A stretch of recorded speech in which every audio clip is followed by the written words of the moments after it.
Friendship day পালন করতে রাজি, মিমি, প্রিয়াঙ্কা আর আমরা এখন যাচ্ছি চায়না টাউন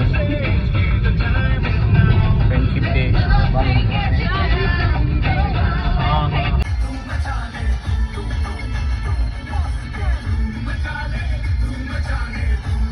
তো বন্ধুরা আমরা এখন যাচ্ছি চায়না টাউনে। চায়না টাউনে আমরা এখন ডিনার করতে যাচ্ছি। লাগা क्या तुमको?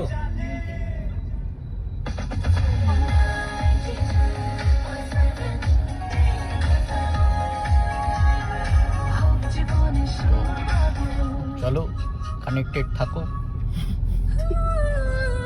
লাইভ।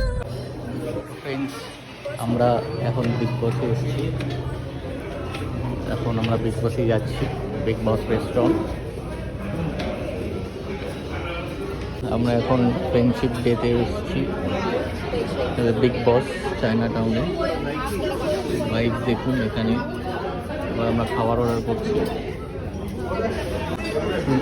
তোমরা খাবার দেখতে পাচ্ছ এখন। কিন্তু একটা কথা বলবো, এই যে বিগ বসের খাওয়ার কোয়ালিটি সত্যিই খুব খারাপ হয়েছে। মানে খাওয়ার কোয়ালিটি এতটাই খারাপ যে চিকেন, ফিশ যাই সব ফ্রোজেন আইটেম দিয়েছে, কোয়ালিটি খুব ডাউন হয়ে গেছে।